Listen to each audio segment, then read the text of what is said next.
As we look at the Independence calendar, we see several activities that are designed specifically, the word is eluding me today, for the participation of young people. Today we invited William Vincent Hodge, the outgoing Permanent Secretary in the Ministry of Education, to tell us about some of these activities. Good morning, Mr. Hodge, and welcome to Good Morning SKN. Good morning. I am delighted to be here. I actually feel like a celebrity. Oh, and it's our pleasure to have you. You are a celebrity in my eyes. As I was telling him before we started, I always wanted to meet the Mr. Hodge that I heard everybody talking about in Sandy Point High School. You don't play with Mr. Hodge don't play. So it's my pleasure to meet you, Mr. Hodge. My pleasure as well. So schools, patriotic programs. So Thursday, September the 15th, are these left only up to the individual schools? To the greater part. Okay. Previously, we assigned speakers, and this year, actually, our new Minister of Education, the Honorable Dr. Jeffrey Hanley, has said we're going to throw this wide open, allow the schools to make recommendations. And so those recommendations have been coming in. Where principals don't make a recommendation, we will assign us. We, in our wisdom, our judgment, would want to go in and deliver a patriotic address to our children. Most times, we recommend that the theme for independence be used as the focus for the address. Or we can, the speaker may speak about nationhood, independence in general, some aspect of it.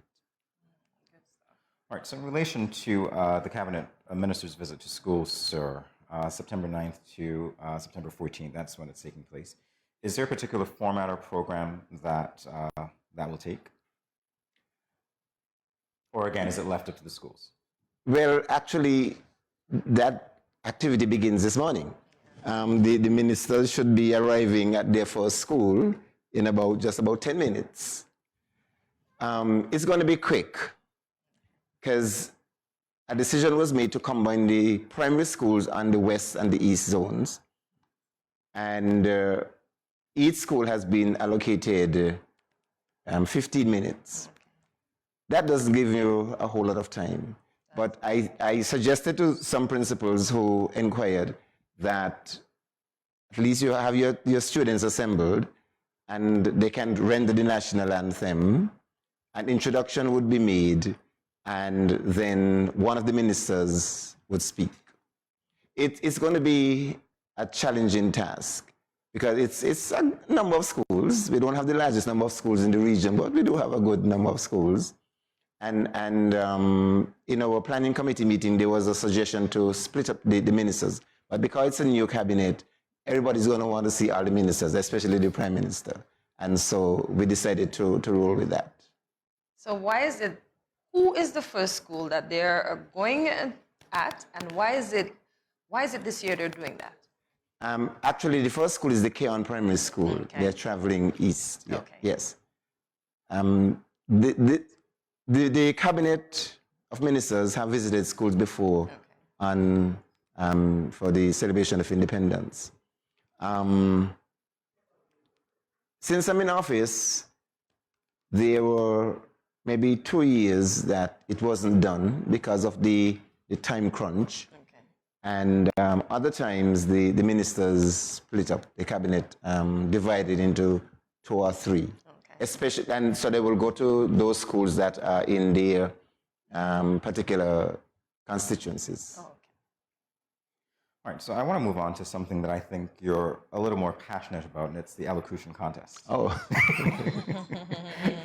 So what can you tell us about the plans going into this, expected participation, etc.? Yes, the date for that is the 7th of October. We have had to push it back. The eliminations will be done on the 30th of September, which is Caribbean Youth Day. So we have 4 zones: East, West, Bastille, and then we have a zone with the private schools. Now, teaching poetry has been my passion. It's an area that I that I take pride. I wouldn't say took, that I take pride in teaching. And so when I came to office, we introduced that as one of the activities to engage students at the primary level. For about 4 years in a row, we actually picked a calypso from St. Kitts Nevis, got the words, and used that as the piece or the text for the elocution. And it was amazing as to how children will, and their teachers, their coaches, would internalize, interpret these. And so we are hoping, we haven't nailed it down yet, but we are hoping that we can find a suitable calypso this year to do that. We would invite persons mainly who taught English, orators, persons with good oratorical skill, like our good friend James here, to be judges. And so the top 2 from each zone would go into the finals. We would have a new slate of judges for the finals. Okay. And students would be awarded a nice plaque from Warner's One Stop. You know, they actually come in gold, silver, and bronze. Oh, nice. Yes. Okay. We most times we do get all the schools participating because I told them, well, you don't have a choice. Your school has to participate. All right. I like that. You know. I like that because I was just going to ask you how many schools, but the fact that you say everybody has to participate, everybody has to participate. Yes. We just can't say that to the private schools. Okay. But we do encourage them. Actually, last year, the winner last year was from the Seventh-day Adventists. Okay. Yes. And he did a fantastic job. You know, the principal there is into poetry as well. So she was the coach. Oh, nice. And she decided that she's coming back this year again for another win. Oh, another round. Yes. That's very good. So what are some of the things the judges will be looking for at the elocution contest? Okay. Memory, retention, you have to know the piece. Articulation, expression, gestures, the use of body language, and so on. I think one year we might have judged for props, but the other years we said you can have props, but you would not be judged on that because it's elocution. It's the use of your voice. Yes. You know, the articulation and enunciation, how you chunk certain words and phrases together and stuff like that. James might be able to tell us something else that the judges look for. Mr. Hodge is putting me on the spot. I see that. Indeed. I knew that you were passionate about elocution because, well, you would know this as I told you as well. Yes. I judged a competition on the invite of Mr. Hodge, of course. So, yes. And actually, incidentally, the winner of that competition was here hosting on International Youth Day. Oh, really? Yes. Okay, nice.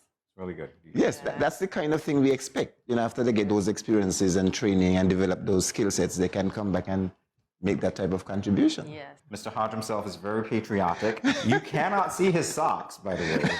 But from top to bottom, Mr. Hodge is a true patriot. Yeah. All right, so as we talk about the Independence Parade, Mr. Hodge, which takes place on Independence Day, and it's always a large contingent of youth, what can you tell us about that?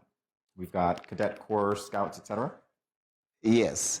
Over the years, there has been an increase in the number of young persons, school children, participating, mainly through the Explorers Club. The Permanent Secretary, Mr. Petty, in National Security, that has been his brainchild, and he has done a phenomenal job in mobilizing these explorers groups across the country. I think in most of the communities there are Explorers Club. And so they look forward to being on parade. They have their own bands, their own drums. So even though they're at the tail end of the parade, they're still able to march to the beat of their drums and so on. We don't insist that students come to the parade, but we do encourage. Even though we don't insist that they come, we do encourage them to come to the parade. Yes. But there are other activities that we do insist that we have student representation. such as the National Heroes Day. We do ask for at least 10 students from each school, primary and secondary. And so there's usually a tent set aside for the school children. We also make it mandatory for each secondary school to send 10 students to the Prime Minister's lecture. Because most time the Prime Minister's lecture are young persons, young speakers to whom they can relate. The young persons are also involved in participating in that, the national anthem, the rebuttal, asking questions, and so on. This year the speaker is at TAU, Baptiste. I'm not familiar with that. Tau. We interviewed him actually. He's a college professor and I think a photographer. That's right. Yes, that's what I understand. Yeah. But we had the committee receive a number of very strong candidates this year. One was from Sandypon High School who graduated on Army, but he didn't come out on top this time. Okay. But I'm sure he will one of these days. So why the need to include the youth? I'm glad that you asked that question. We are now 39 years as an independent nation. I have been physically absent maybe for about 15 of those. And, well, physically absent because I wasn't here in St. Kitts. When I lived in Maryland, I would always have on my radio, even though I'm not seeing anything, I'm listening to the parade. Yes. The commentators from ZIZ talking about who is arriving, what's going on, and so on. Other than that, every independence, I was in those stands, sitting in the bleachers. As a permanent secretary, I would get an invitation, and so I rose up to sit in the preferred seating area and so on. Yes, and I'm saying this to say that I sense that some of our people feel that independence celebration is for the ruling party at the time, and that's not it. Independence is a national affair, it's a national event. It's a we thing, it's everybody. Yes, the government of the day would have to, set up its planning mechanisms and execute and so on. But it is for every citizen and resident of St. Kitts and Nevis. And so, in my judgment, I wanted that to be transferred, that message to be transferred to our young people. And when I came to office, I felt that our young persons were not participating enough. And so, even though I could have delegated this responsibility to the chief education officer and his staff, I jumped in there and said, this is something I want to do, And so I set up a schools independence committee, which I chaired, and we would generate ideas year after year. We have had beautifications of school grounds. We have had, there's a dance, night of choirs, night of instrumental music. During the pandemic, we had to cut that, and we had the Night of the Arts in general. We combined them. This year, we're only doing the Night of Dance. And Marcia Jeffers, the dance specialist in the Department of Culture, a longtime teacher, still considers herself a teacher of the Basley High School. She's working with us to do the Night of Dance. Nice. So that's happening in October. I think it's the 22nd of October. Yes. I want to say that some activities are carrying over into October. And when we end these activities, we are launching the 40th. Nice. Yes, as we end the 39th with these activities, we're launching the 40th. I want to take a minute to commend the planning committee under the chairmanship of P.S. Ratton, Sharon Ratton, because we got off to a very late start. Because, because of everything with the general elections and so on, we really got off to a late start. But I think the persons who are on the committee have really buckled down, and we have come up with some good ideas. And so we want persons to participate. I look forward to the walk on Saturday. That's tomorrow, right? Yes. Tomorrow. Yes, so we want to encourage persons to come out on the walk. We're supposed to assemble at 5 o'clock at the Cenotaph. And there is going to be one route, but for those who want something more challenging, they'll be diverted towards over the hill, and the others of us, like me, would stay on the level and go towards the Frigate Bay lawn. But I'm really looking forward to that. Good stuff.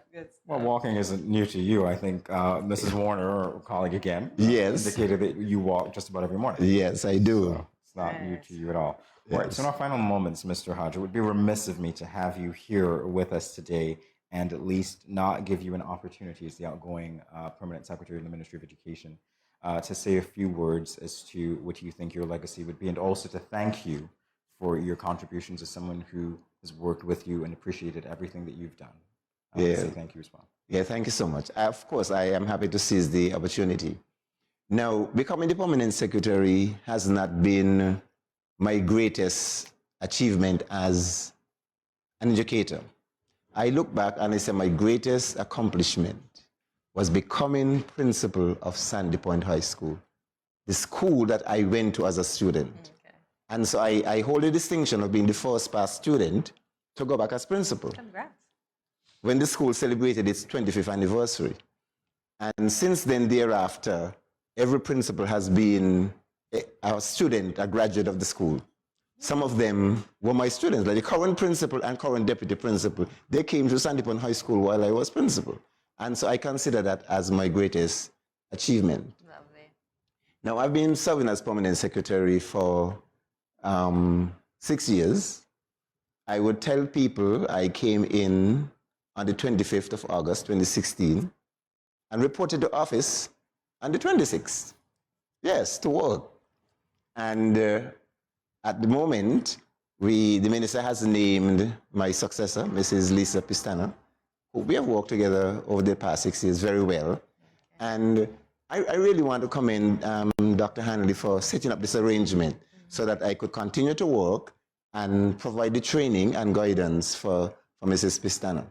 Because, you know, you can't just cut off and have someone else take over without that type of transition. Yes. And it's working really well. You know, we meet on a daily basis and we are working on things together, put things in place. I pledge my support to Ms. Pistana and to education. Yes. I haven't told them this as yet, but I will tell them that I don't intend to say anything bad about education, because I would be saying things bad about myself. Yes.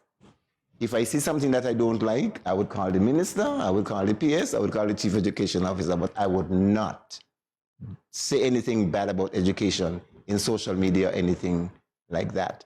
It was great working with so many persons I got to know when I came to this position, like James. I always call him the perfect gentleman. You know, by the way, Sharina, who is here, who put on my makeup this morning, was one of my students at Sandy Point High School. Nice. You know, but it was great getting to work with so many persons, teachers. And like Dr. Hanley, we're not office people to be in the city now. We want to be out in the field. Yes. You know, right now we are doing a tour of all the management teams, meeting with them because he wants to get to know who are managing schools. And then eventually he would meet with the entire staff. Yes. But education is in good hands. Yeah. He has brought a new sense of energy, a new sense of punctuality. He's brought it all, huh? Yes, you know, and so he has very good ideas. There are a number of things that we have to continue that we have been doing for the past 6 years that we have to get up and running, and so he has committed to ensuring that those things continue, and he has his own ideas. And I look forward to be on retirement and listening and so on. You know, and whatever I am asked to do, as long as I can assist, I certainly will. And that is great patriotism. Yes, of course. Yes. Well, thank you, sir, for your patriotism. Thank you for wearing those socks, which we seem to be missing the clips of. I'm trying to see if we can get the clip. So we're going to get the clip. There's Michelina Charles Hazel. Yes. She doesn't spare the moment to tease me about my socks. Okay, there we go. So you're in good company. We've been talking.